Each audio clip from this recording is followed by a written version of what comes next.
Bonjour, Bonjour. bienvenue sur la VHS 1, donc vidéo hors sujet 1. Petit jeu de mots hein, énorme, j'ai beaucoup réfléchi. Alors je fais ce format parce que j'ai pas envie de faire que des critiques et du démangage, surtout négatifs sur ma chaîne. J'ai aussi un peu envie de parler de trucs random, mais des trucs qui me plaisent, des anecdotes, des faits historiques, des choses comme ça, des trucs que je trouve cool à savoir. Euh, alors je parlerai pas de jeux vidéo dans ce format alors que c'est une grande passion pour moi. Parce que je vais peut-être faire une série à part. Mais en tout cas, pour le moment, il n'y a rien de fait, donc je verrai. Euh... Ah oui, et peut-être que je vais dire des conneries dans ce format VHS. Je m'impose pas une rigueur totale. Si vous voulez faire des critiques ou des rectifications dans les commentaires, allez-y. Je regarderai et puis si c'est correct, eh ben, je les mettrai en avant. Alors pour inaugurer cette première VHS, j'aimerais parler d'un sujet qui je pense est assez inconnu de tous. La supposée première religion monothéiste du monde, une de ses hérésies, et un personnage bien particulier qui me plaît beaucoup. Alors quelle est cette religion? Christianisme? Islam? Judaïsme? Non plus. Et non, la première religion monothéiste du monde, c'est une religion qui s'appelle le zoroastrisme.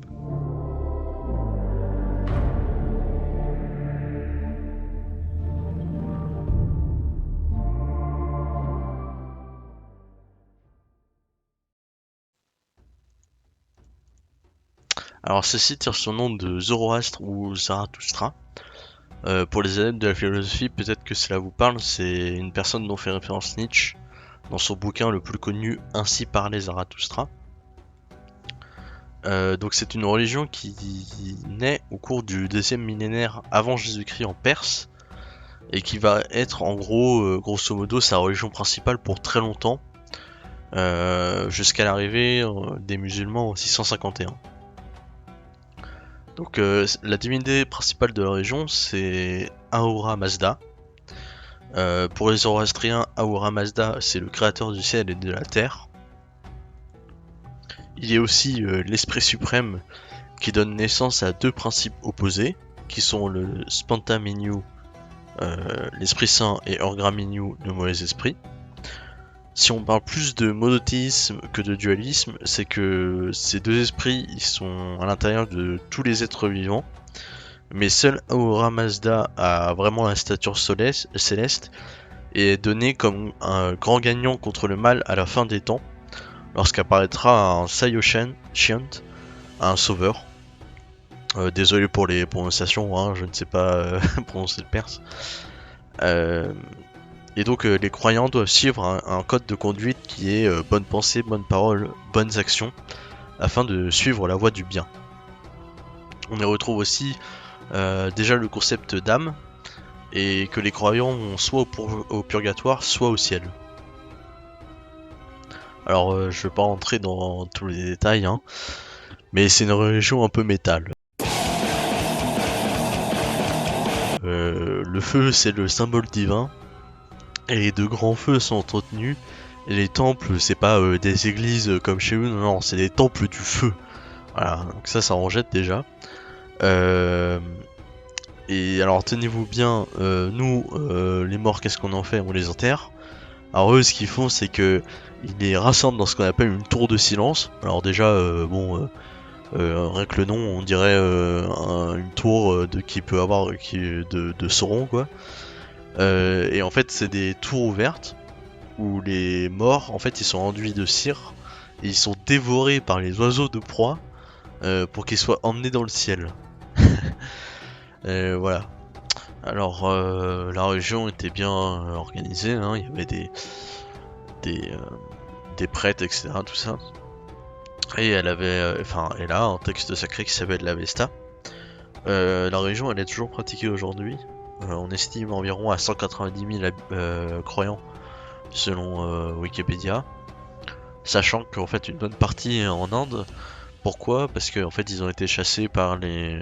Enfin plutôt ils se sont exilés en Inde parce qu'ils refusaient de se convertir à l'islam lors des conquêtes musulmanes. Et donc du coup ils ont été accueillis en Inde en échange, ils n'ont pas le droit de faire de prosélytisme. Donc en fait ils peuvent pas convertir des gens en dehors de leur cercle familial, etc. à leur religion.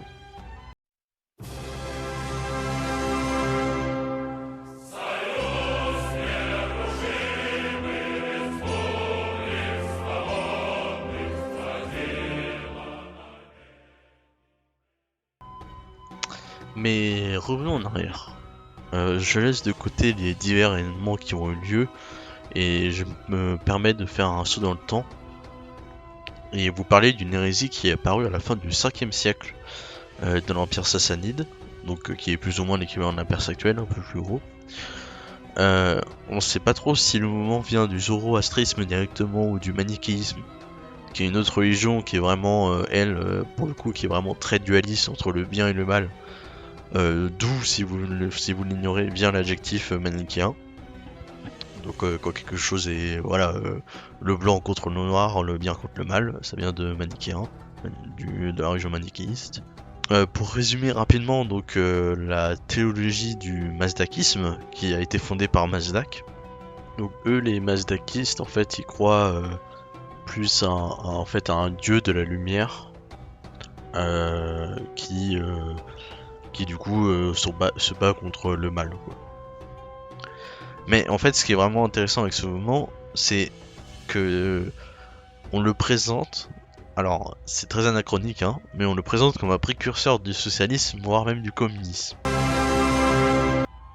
Alors, on est d'accord, c'est anachronique, hein, mais c'est un peu le même délire que certaines hérésies chrétiennes plus tard.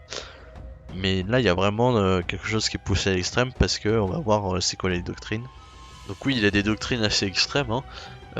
Déjà, il prêche l'égalité absolue entre tous les hommes et la communauté totale des biens et des femmes. Donc pour lui, il faut supprimer les classes sociales, les distinctions et le mariage, etc. C'est aboli.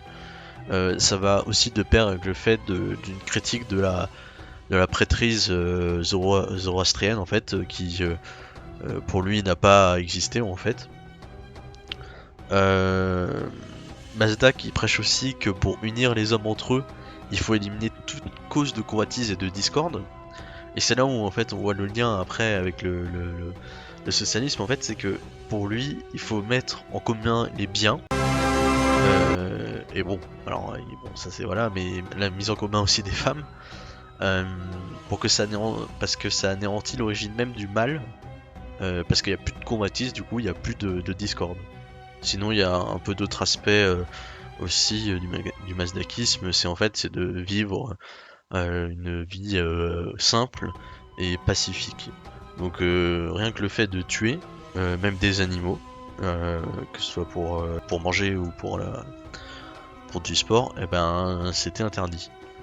Et les croyants étaient encouragés à traiter tout le monde de manière bienveillante, même les ennemis. Alors cette hérésie, elle intervient pile au moment où justement le roi au pouvoir, Kawad Ier, est en conflit ouvert avec la prêtrise actuelle et la noblesse qui, eux, essaient de le faire chuter du coup. Et le mazdakisme à ce moment en profite pour fleurir un peu partout dans l'Empire et va jusqu'à menacer l'ordre existant. Mais ensuite, Kawad Ier arrive à raffermir son pouvoir. Il arrive à détruire la noblesse en place. Et pour un moment, en fait, il épargne ceux qui pratiquent le mazdakisme. Mais on sait qu'en fait, soit lui, soit son fils organise ensuite des massacres pour éliminer toute l'hérésie mazdakiste qui est en place.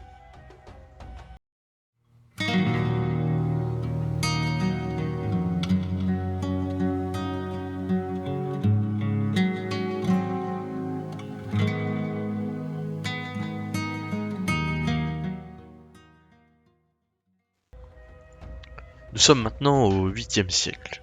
La Perse est occupée par le califat abbasside, un califat sunnite allant de l'Inde occidentale à la Tunisie.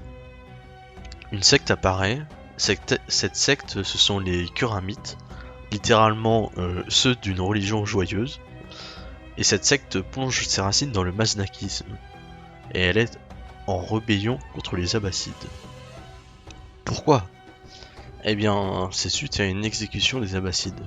L'exécution d'un certain Abu Muslim, un général qui a participé à la révolte abbasside contre les Omeyyades, qui était le sultanat en place avant les Abbassides. Et ce général était extrêmement populaire, car il était très bon militairement parlant, et il était sympathique avec les religions non musulmanes. Il était gouverneur en Khourasan, et il fut exécuté en février 755. Sa mort a lancé plusieurs rébellions, dont les Kuramites dont on a parlé précédemment. Avant d'aller au point suivant, petit état des lieux des Kuramites. Pour eux, l'univers est fait de lumière, mais une partie a été envahie par l'obscurité. Comme les mazdakistes, ils interdisent le fait de faire couler le sang, sauf, évidemment, parce que bon, on peut pas être gentil tout le temps, en cas de rébellion. Là, ça tombe bien, c'est leur cas. Comme par hasard. Ils sont concernés donc par la purification, et promeut aussi la bienveillance comme Mazdak lors de son temps. Sinon, ils prêchaient une version hédoniste de la région, donc profiter librement de la vie tant que ça ne porte pas atteinte aux autres personnes. D'où leur titre de joyeux. Pour eux, tous les prophètes sont un seul esprit. Alors c'est pour ça qu'ils se sont énervés lors de l'exécution de Abu Muslim, ancien héros abbasside tué par son propre calife. Car pour eux, il n'était pas vraiment mort et il allait revenir. Un homme, en blanc, la tête voilée, car sa beauté ne devant être dévoilée. Il est devant ses derniers partisans. Tout le monde le regarde. On attend de lui un signe, comme il a pu en faire plusieurs auparavant. Soudain, une lumière digne du soleil émane de sa personne. Les partisans, choqués par cette soudaine lumière, se prosternent devant lui de terreur. L'homme, sous son voile, affiche un sourire certain. Cet homme, c'est Al-Mukana, dit le voilé, et c'est un personnage très particulier. Suite à l'exécution de Abu Muslim, celui-ci s'est réclamé d'être une incarnation de Dieu, à la suite de Abu Muslim qu'il était aussi. Les Kuramites l'ont donc rejoint car confirmant le fait que Abu Muslim devait revenir, eh bien il est revenu par la personne de Al-Mukana. Et qui est donc ce mystérieux homme voilé? Eh bien c'est un homme qui auparavant s'appelait Hashim. Il est né dans la région de la Sogdiane. Il travaillait dans le domaine des vêtements. Il est ensuite devenu un commandant sous Abu Muslim. Suite à sa mort, celui-ci s'est donc réclamé être une incarnation de Dieu, donnée par passation d'Abu Muslim. Il était couvert de blanc, pour aller à l'encontre des Abbassides, dont le symbole est le noir. Mais il était aussi voilé, selon les versions, soit d'un masque en or, soit d'un tissu vert. Pourquoi?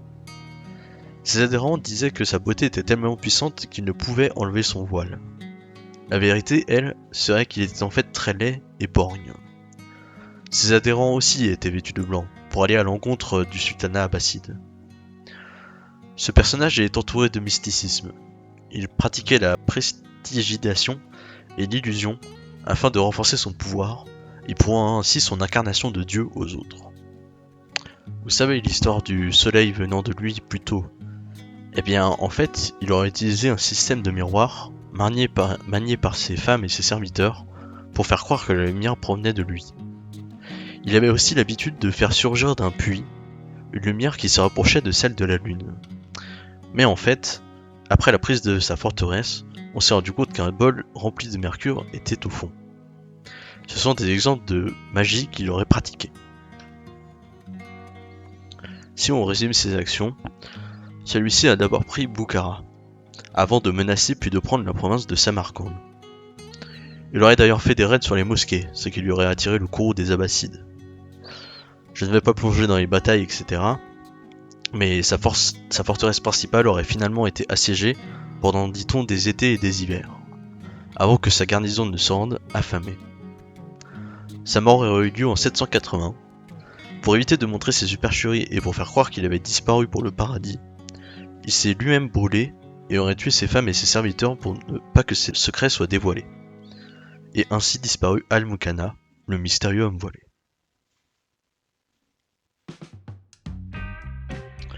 Voilà, c'est tout pour cette fois, donc j'espère que cette espèce d'histoire reliée par points vous auront plu et que ça vous a pas trop perdu, et que vous avez appris des choses aussi.